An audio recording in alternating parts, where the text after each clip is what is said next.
또다시 찾아온 위기일까요? 지금부터 한번 들여다보겠습니다. 정치데스크 시간에 오랜만에 거론되는 인물이지 않나 싶은데요. 이재명 경기지사 얘기를 해보겠습니다. 자, 김민지 기자. 오늘 이재명 경기지사 수원 고등법원의 모습을 드러냈다는데 오늘은 어떤 날이었습니까? 네, 오늘 이재명 지사는 현재 선거법 위반과 또 직권남용, 그래서 이제 재판을 받고 있잖아요. 오늘 그 2심 재판이 열린 날이었습니다. 그래서 수원 법원에 등장을 한 모습입니다. 지금 이재명 지사의 모습이 보이시죠? 보이네요. 오늘 이 장소에 또 많은 취재진들이 몰려서 이재명 지사에 대한 취재 열기가 뜨거웠다고 합니다. 그리고 또 많은 지지자들과 또 반대하는 사람들도 간혹 눈에 띄었다고 하는데요. 어쨌든 이재명 지사가 지금 재판을 받고 있는 가운데 지난 6월에는요, 이런 얘기를 한 적이 있거든요. 잠깐 듣고 이야기 이어가죠. 이 주어진 환경을 어떻게든지 좀 내게 유리한 환경으로 바꿔나가는 게 진짜 실력이다 이렇게 생각합니다. 저 같은 사람한테는 기회보다는 언제나 위기가 많고 좋은 날보다는 나쁜 날이 많은 게 당연하기 때문에 전화위복이라고 하기도 하죠. 위기 속에 기회가 있다는 말도 합니다. 좋은 일이 될 수 있게 또 만들어가야죠. 네, 이재명 지사 오늘 2시였던가요, 김민지 기자? 네. 예, 2시에 수원 고등법원에서 이제 결심 공판이 있었습니다. 그러니까 선고 공판이 아니고요. 검찰이 지금 1심은 끝났잖아요. 1심은 무죄가 나왔는데 이제 2심 재판을 앞두고 있는 거 아니겠습니까? 그러니까 2심 선고 전에 검찰이 자, 이재명 지사의 이런 혐의는 이렇게 봤을 때 징역 몇 년을 재판부가 선고해 주십시오. 이렇게 검찰이 구형량을 정하는 그 구형량이 나오는 날이었습니다. 결과를 보여드리겠습니다. 화면 보시죠. 자, 1심은 직권남용, 그러니까 친형 강제 입원이죠. 직권남용. 그리고 선거법 위반이 있었어요. 선거법 위반은 친형 강제 입원 사건에서도 선거법 위반이 하나가 있고요. 대장동 개발 업적 과장한 거 아니냐, 검사 사칭한 거 아니냐, 이게 이제 다 선거법이었는데 1심에서는 검찰 구형이 직권남용은 징역 1년 6월, 선거법 위반은 벌금 600만 원이었어요. 근데 1심 재판은 끝났잖아요. 무죄, 죄가 없습니다. 1심 재판부는 그렇게 판단했습니다. 2심 선고를 앞두고 있는데 조금 전에 제가 말씀드린 것처럼 검찰이 재판부에 요청을 하는 것이죠. 이재명 지사 이렇게 좀 해주세요. 이렇게 처벌해 주십시오. 그런데 1심 구형량과 동일했습니다. 그러니까 검찰 구형량은 1심과 동일했다. 제 옆에 지금 최진영 변호사가 앉아 계시니까요. 저 1심 구형량과 동일했다. 이건 좀 어떻게 당연한 겁니까? 어떻게 봐야 되는 거예요? 사실 법조인 입장에서, 예. 실무가 입장에서는 당연한 겁니다. 왜냐하면은 일단 수사검사가 수사를 다 한 다음에 그 공소장을 작성을 하고 공판카드라는 걸 씁니다. 그래서 이 사건의 핵심 쟁점이 뭐고 거기에 대해서 최후에 구형할 양을 이렇게 씁니다. 그런데 문제는 1심에서 이 부분이 전부 무죄가 나왔었지 않습니까? 그랬죠. 그렇기 때문에 검찰에서 이것을 항소를 할 때 형이 너무 낮다라고 하는 이른바 양형부당이 아닌 이른바 사실오인 내지 법리 오해를 위주로 해서 이 항소 의사를 했을 거란 말이에요. 네. 만약에 이 부분이 1심에 유죄가 났는데 형이 너무 낮다. 그랬다고 하면은 이른바 올려치기 해서 구형량이 올라갈 가능성이 있지만 이번에는 1심이 무죄가 나왔었기 때문에 무죄가 이거를 나왔기 때문에. 유죄로 해달라라고 하면서 미리 이제 준비해놨던 공판카드에 있던 1심의 구형량을 그대로 이렇게 얘기할 수밖에 없었던 사안인 것 같은데요. 예. 나아가서 원래 예전 작년이라고 한다고 하면은 지금 이재명 지사는 다른 곳이 아니고 서초동에 있는 서울 고등법원에서 나와서 스포트라이트를 엄청나게 받았어야 되는데 오늘 수원고등법원이었는데요. 수원고등법원 원래 올해 수원에 광교에 3월 달에 수원고등법원이 따로 생겼습니다.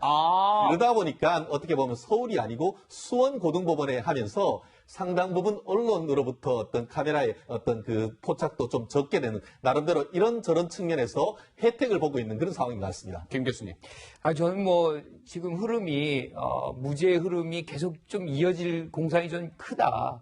왜냐하면 1심 이후에 사실은 무죄가 다 나왔잖아요. 근데 그 사이에 뭔가 뒤바뀌려고 그러면 뭔가 그 사이에 부정적인 어떤 물적 증거라든가 진술이라든가 이런 것들이 나와줘야 되는데 오히려 친형이 강제 입원이 아니라 정신병원에 가서 우울증 치료약도 받았던 그런 녹취록이 나오는 등 그리고 어머니가 정신병원에 한번 가봐라 뭐 그런 얘기까지 다 나온 것들이 있었거든요. 예. 그러니까 오히려 이 지사에게 좀 도움이 되는 그런 증거들이 오히려 나왔기 때문에 아마 지금 후에 이제 결정을 할 때 조금 더 긍정적으로 그러니까 무죄 그 판결이 그대로 유지될 공산이 있다 이렇게 생각합니다. 그러니까 이제 시청자 여러분들이 조금 이제 잊으셨을 수도 있으니까 저희가 이제 그래픽 화면을 준비해 봤는데요. 예. 1심은 이제 다 모두 무죄가 나왔었단 말이에요, 이 지사가. 친형 강제 입원과 관련해서는 직권남용과 선거법 위반이 걸려 있었는데 이거 다 무죄. 대장동 개발업적 과장한 거 아니냐, 검사 사칭한 거 아니냐, 이게 이제 다 공직선거법 위반 혐의였는데 선거법 위반 다 무죄. 모두 무죄 이렇게 나왔어요. 자, 오늘은 검찰의 구형량이 정해진 것이고, 그러면 이재명 지사에 대한 2심 선고는 언제쯤일까 궁금하시죠? 이달 말로 예정이 되어 있습니다. 이재명 지사의 항소심 선고는 이달 말 예정돼 있는데요. 주부장 어떻습니까? 좀 대세에 좀 큰 변화가 있을까요? 좀 어떨까요? 글쎄요, 지금 김관욱 교수님이 예. 말씀해 주신 대로 어떤 추가적인 정황이 지금까지 나오지 않았다는 게, 예.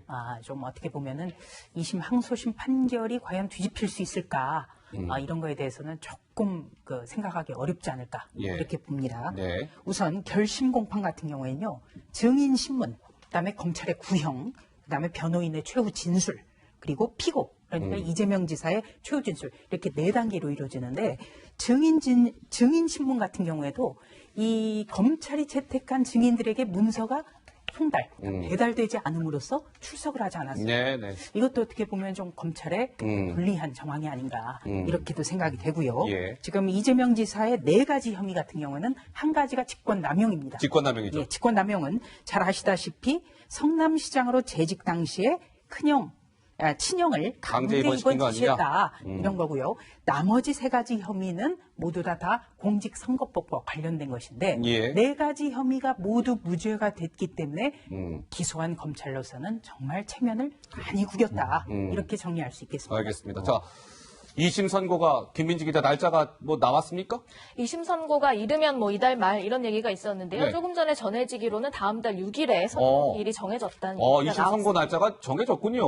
네, 또 바로 또 날짜까지 확인이 됐습니다. 근데 실질적으로 예. 선거기일 같은 경우에 벌써 이제 저는 아까 그 말씀을 하려고 했었는데 네. 아무리 빨라도 이번 달은 어렵습니다. 어렵다? 왜냐하면 2주밖에 안 남았기 때문에. 지금 9월 6일이란 얘기잖아요. 그렇습니다. 지금. 근데 네. 기일이 빨리 잡히는 것이 누구한테 유리할까, 이 부분을 생각해 볼 수밖에 없는데요. 왜냐하면 그런 게 또 있군요. 무죄 판결 쓰는 건 사실 상당히 어렵습니다. 굉장히 어떻게 보면 그 공소 사실 하나하나 증거를 배척해야 되기 때문에 그런 부분에 있어서 무죄 판결 쓰는 것이 상당히 어려운데, 예. 생각보다 이 부분을 이제 빨리 쓰는 것은 1심이 아니고 항소심이기 때문에 만약에 검찰이 항소했는 것에 대해서 항소를 기각한다라고 할 경우에는 실질적으로 판결을 써야 될 것이 길지 않을 가능성이 있습니다. 그런 점에서 봤을 때도 실질적으로 이재명 경기지사 같은 경우에는 법조인으로서 아마 실무적인 감각이 아마 느낌이 있을 겁니다. 네네. 다만 물론 지금 이미 상당히 장기간 재판을 하는 과정에서 수원고등법원 부장판사님이 나름대로의 어떤 판결을 1등의 판결을 써놨을 가능성이 예. 있기 때문에 그런데, 다른 사건보다는 제가 봤을 때는 결심을 하고 판결 선고 기일이 굉장히 짧게 잡힌 것 같습니다. 그렇기 때문에 이와 같이 판결 선고 기일이 짧게 잡힌 것이 검찰에 유리할 것인지 아니면 이재명 지사에게 유리할 것인지 좀 지켜봐야 될 것 같습니다. 그러고 보니까 지난 5월에 이제 1심 선고가 있었잖아요. 그때 이제 무죄가 나왔었는데 당시에 김민지 기자, 이재명 지사가 상당한 뭐라 그래야 될까요? 자신감을 피력한 바 있었죠. 그렇습니다. 1심 선고에서 무죄가 나오니까 다음날 출근길에서부터 뭔가 자신감이 생긴 그런 모습을 보였습니다. 일단 당시에 큰 길을 언급하면서 뭔가 확신에 찬 그런 모습을 보였었는데요. 당시 모습 영상으로 만나보시죠.